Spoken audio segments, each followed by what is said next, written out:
Hey, Marlins fans, welcome to a breaking news edition of Big Fish Small Pod here on the Fish on First podcast channel. I am Ely Sussman. The pod presented by our partners at About the Fans. Go to aboutthefans.com, promo code FOF10, FOF10 for a 10% discount on our merchandise. Every weekday, I've been trying to do these pods, and this one I was waiting around just for confirmation about Jonah Bride, him being the odd man out as the Marlins bring back Jesus Sanchez from the injured list, coming back from his oblique strain. And Bride is the one to go, one of the really bright spots during the entire second half of the 2024 season. He was, for as encouraging as that was, he was even more of a liability through the first few weeks of 2025. And the Marlins are cutting bait after a relatively brief slump, despite the success that he previously had. I want to dive into why. And long story short, I probably would have done the same thing under these particular circumstances. First off, to be clear, he was out of minor league options. That's why they had to take this drastic step. When somebody struggles like this for a couple of weeks at a time, Bride was in a 4-for-40 slump to begin the regular season. And we'll dive into exactly why the underlying numbers weren't much prettier than that. When he's in a slump like that, your natural thought is send him down to the minors. Well, every player has a certain number of option years available. He had exhausted all three of his option years heading into 2025, which means that he has to pass through waivers in order for them to outright him for the minors.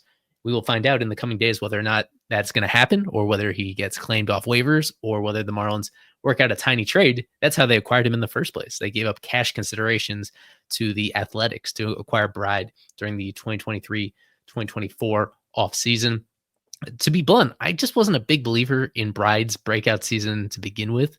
Last year, here we have the side-by-side, for those watching on YouTube, of his StatCast percentile rankings available on Baseball Savant from both last season and this season so far, and they're actually kind of similar. So even though the results have been drastically different, last year he was a well above league average hitter, OPS of 818, and this year, of course, was just as awful on the other end, a 300 OPS, a WRC plus below zero. 100 represents league average, and he was below zero. That's how unproductive he was.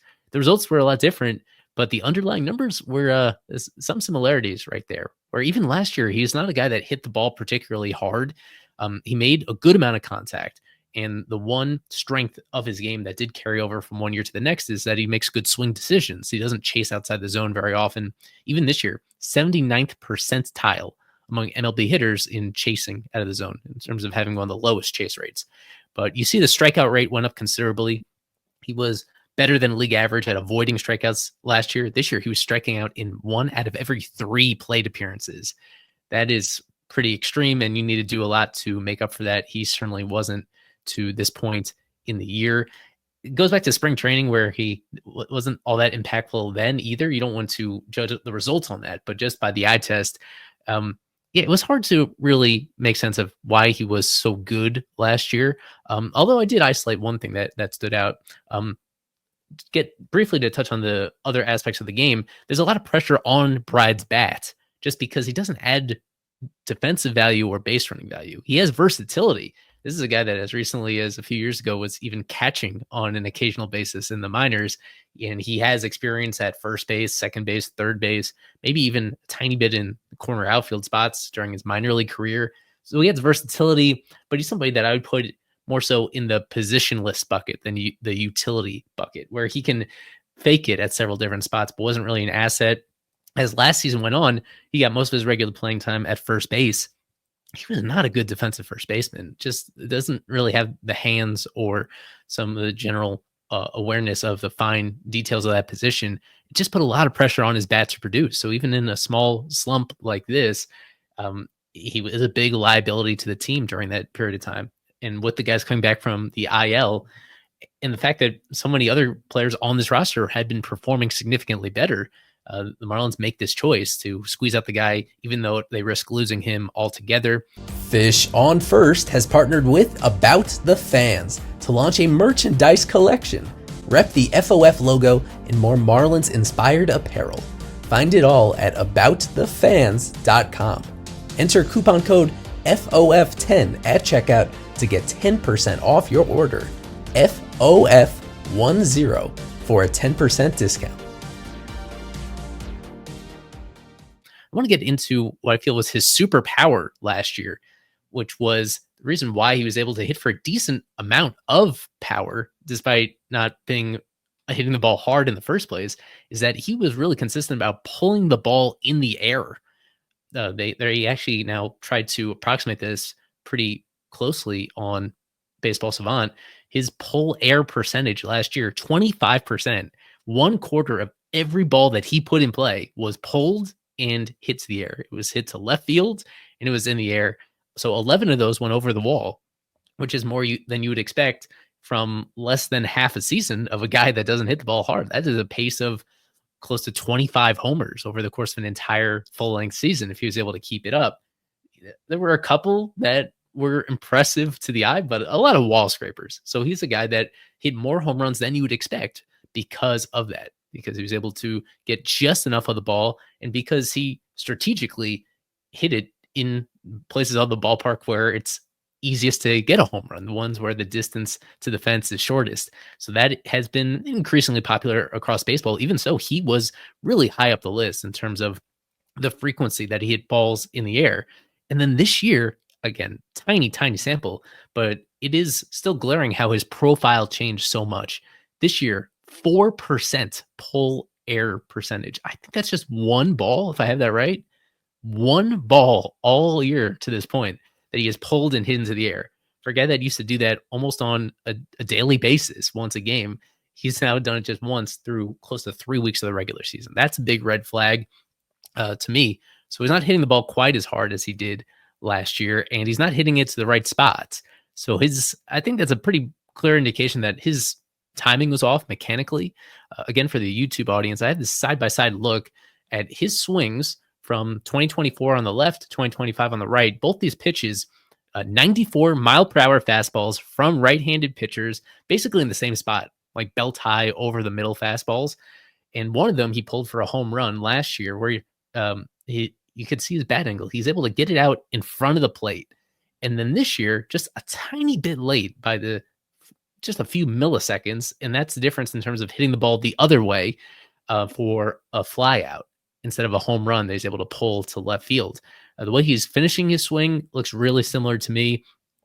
It's just about the timing that was a little off by enough consistently in a way that led to more strikeouts than we're used to seeing. And then even when he put the ball in play, he wasn't giving himself a chance to do damage because he doesn't hit it all that hard in the first place. And then if he's not pulling it, then his efforts are mostly wasted. A lot of these balls just are going to hang in the air long enough or not get into the air at all for the defenders to make plays on it.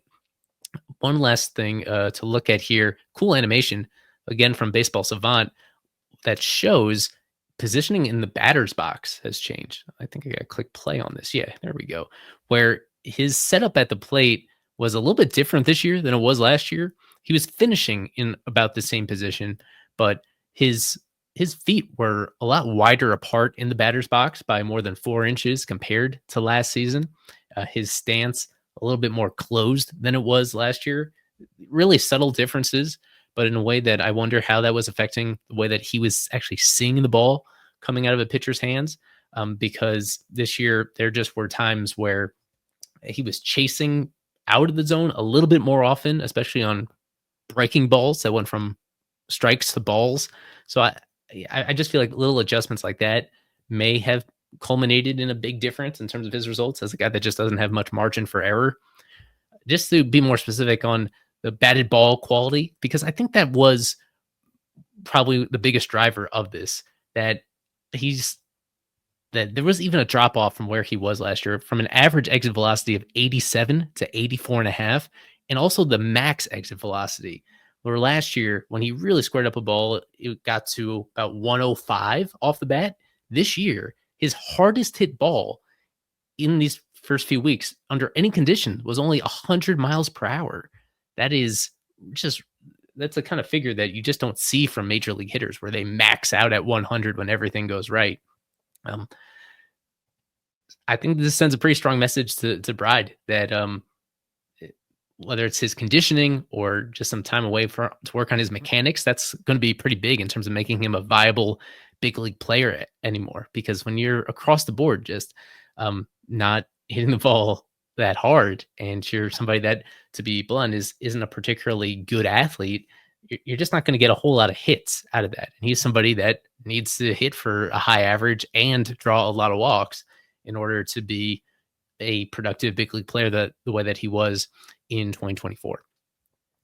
So all things considered, the Marlins only gave up cash considerations to acquire him in the first place. You'd like to see him be on a longer leash. Under different circumstances, he would be. If there were several other players on this roster who were struggling at a comparable level, then you option one of those guys and you give Bride time to turn it around. From my perspective, I think, well, from the front office's perspective, I don't think they were eager to make this move. In an ideal world, when somebody is this out of sync, it would be great to put him on the phantom IL to frankly make up an injury for them and give them a few days away to get their head straight, to work on these things, and then come back hopefully rejuvenated. They tried to do the same thing with Tim Anderson early on last year. Remember when Tim Anderson got off to a bad start? They put him on the IL with a back injury that I'm not convinced was an actual injury that required significant time away, because he returned after the minimum IL absence. The league enforces that. It's not easy to do. And I imagine that they looked into it to just give him a chance to get back on track a little bit as somebody that could still have value to the team as a platoon option at first base, DH, and somebody that as a situational pinch hitter might be able to help as well. But ultimately, they had a good problem to have with Sanchez coming back from the IL. Connor Norby is just a couple of days away from rejoining the team as well. And the team itself is above 500 as of this recording. So this is the kind of the move that they had to make when you really look at it. And we'll get more into that on fishonfirst.com, on Fish on First Live, coming up before the Diamondback series. We appreciate everybody that ingests all of our content in many different forms. So as we cover news like this, especially this early in the season for a team that is still relevant. I'm Ely Sussman. Hope you check back for the next small pod as we continue to break down the news of the day and sometimes just matters that are top of mind for me. So please keep coming back, supporting what we do. Check out our partners, About the Fans, at aboutthefans.com to get your FOF merch. Go Fish.